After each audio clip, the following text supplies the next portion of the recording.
안녕하십니까. 작심 199일차 9월 24일입니다. 어제는 로마서 6장, 9장에서부터 15장까지 총 5장 정도 읽었습니다. 지난 시간에 이어서 욥기 37장 1절, 자, 이로 말미암아 내 마음이 떨며 그 자리에서 흔들렸도다 해서요. 2절 하나님의 음성 곧 그 입에서 나오는 소리를 똑똑히 들으라. 한마디로 멀리서 다가오는 이 우레 소리가 이제 태풍이 곧 올 것을 알려주듯이 하나님의 음성 또한 이렇다는 거죠. 3절 그 소리를 천하에 펼치시며 번갯불을 땅끝까지 이르게 하신다. 5절 하나님은 놀라운 음성을 내시며 우리가 헤아릴 수 없는 큰 일을 행하시느니라. 6절 눈을 명하여 땅에 내리게 하시며 적은 비와 큰 비도 내리게 하시느니라. 날씨조차도 주관하신다는 거죠. 자, 7절 그가 모든 사람의 손에 표를 주시어 모든 사람이 그가 지으신 것을 알게 하시려 하심이라. 손에 표를 준다는 것이 표식을 주신다는 것인데요. 손을 움직이지 못한다. 결국은 이 손을 멈추게 하신다는 거죠.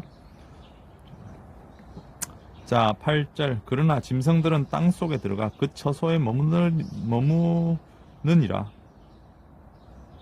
자, 10절 하나님의 입김이 얼음을 얼게 하고 물의 너비를 줄게 하느니라. 또한 그는 구름에 습기를 실으시고 해서요. 이 세상 만물을 주관하시는 하나님의 모습입니다. 13절 혹은 징계를 위하여 혹은 땅을 위하여 혹은 긍휼을 위하여 그가 이런 일을 생기게 하시느니라 해서요. 날씨조차도 그 이유가 있다는 거죠. 하나님의 뜻이 있다는 겁니다. 자, 14절 욥이여 이것을 듣고 가만히 서서 하나님의 오묘한 일을 깨달으라. 15절 하나님이 이런 것들에게 명령하셔서, 자, 이렇게 놀라운 일을 하시는 분이라는 건데요. 자, 23절 전능자를 우리가 찾을 수 없나니 그는 권능이 지극히 크사 정의나 무한한 공의를 굽히시지 아니하심이라. 그러므로 사람들은 그를 경외하고 그는 스스로 지혜롭다 하는 모든 자를 무시하시느니라. 한마디로 천하 대자연까지도 움직이시는 분인데 한 인간의 스스로 의롭다, 지혜롭다 하는 것은 정말 하나님 앞에서는 하찮다는 거죠. 38장 1절 그때에 여호와께서 폭풍우 가운데에서 욥에게 말씀하시어 이르시되, 하나님께 직접 하나님이 이제 나오셨네요. 자, 2절 무지한 말로 생각을 어둡게 하는 자 누구냐? 3절 너는 대장부처럼 허리를 묶고 내가 너에게 묻는 것을 대답할지라. 4절 내가 땅의 기초를 놓을 때에 너는 어디에 있었느냐? 5절 누가 그것의 도량법을 정하였는지 누가 그 줄을 그것 위에 띄웠는지 너가 아느냐? 그러니까 이게 땅을 창조하실 때 그 길이와 그 깊이와 그 직선됨 또는 이런 만물에 대한 디자인을 누가 했는지 아냐? 그리고 너는 그때 어디 있었냐? 한마디로 너는 아무런 존재가 아니라는 거죠. 아주 사소한 피조물일 뿐입니다. 우리가 어떻게 하나님의 천지를 창조할 때에 우리 존재가 어디 있었습니까? 아주 사소하다는 거죠. 8절 바다가 그 모태에 터져 나올 때에 문으로 그것을 가둔 자가 누구냐? 그때에 내가 구름으로 그 옷을 만들고 흑암으로 그 강보를 만들고. 자, 10절 한계를 정하여 문빗장을 지르며.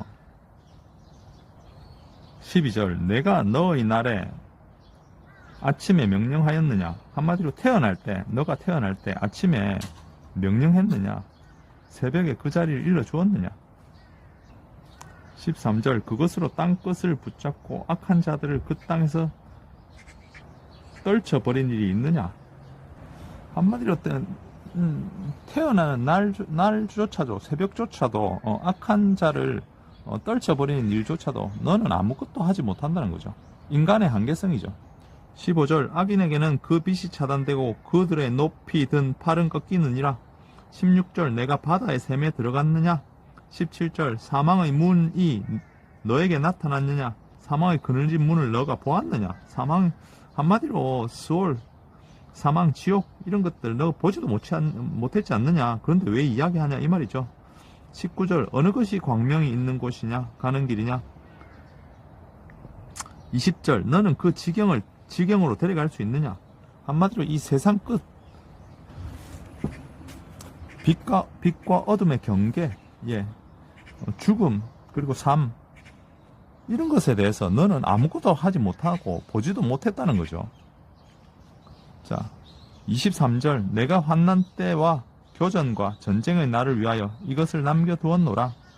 그러니까 어둡고 죽음과 그늘과 이런 것들은 전쟁의 날, 교전의 날, 안 좋은 날을 위해서 남겨두었다는 거죠.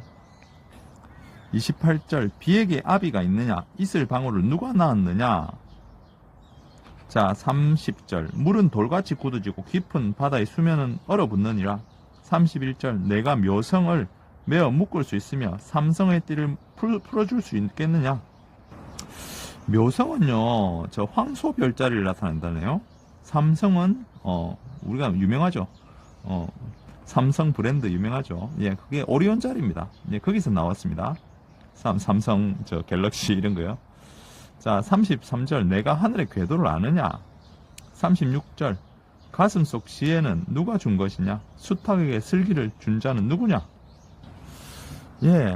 이 우리가 당연하다고 여기는 이 세상의 사소한 것들은 모두 하나님께서 출발하셨다는 거죠. 만드셨다는 거죠. 좀 놀라운 부분이 있는데요. 자, 38절, 티끌이 덩어리를 이루며 흙덩이가 서로 붙게 하겠느냐. 누가 하겠느냐는 거죠.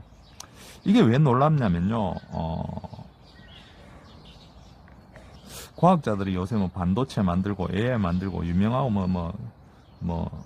나노미터 해사하면서 원자와 분자와 끝까지 가죠. 전자를 또 쪼개고 하죠. 그런데요, 이런 대단한 시대에 중력의 원리를 알지 못합니다. 중력의 원리. 결국 무게가 있는 것은 당긴다. 아인슈타인은 이것을 시공간이 굽어지는 것으로 해석했는데요. 티끌이 덩어리를 이루며 흙덩이가 서로 붙게 하는 이것이 바로 중력이죠. 무게가 가진 것은 중력입니다. 창세기 2절 한번 볼게요. 땅이 혼돈하고 공허하며 흑암이 깊음 위에 있다. 자, 이것도 비슷한 것입니다. 흑암이 깊음 위에 있다. 깜깜한 것이 깊음 위에 있다는 거죠. 깊음이란 것은 기준이 있어야 됩니다. 기준이 없으면 깊음이 없겠죠. 그럼 이 깊음을 누가 만드셨는 거죠? 과학자들은 이것을 해석하지 못합니다. 광활한 우주에서 어느 것이 기준점인지 과학자들은 알지 못하고요. 흑암이 깊음 위에 있다. 다음에 욥기 39장 38절 보시는 바와 같이 흙덩이가 서로 붙게 한다. 이것은 깊음을 부여하는 어떤 것이 있어야 됩니다. 그 깊음을 부여하는 어떤 것이 있어야 되는데, 이 원리를 과학자들은 양자역학이나 끈 이론으로 지금 풀어내고 있긴 하지만요, 가설만 있을 뿐이지 지금 증명된 건 아무것도 없습니다.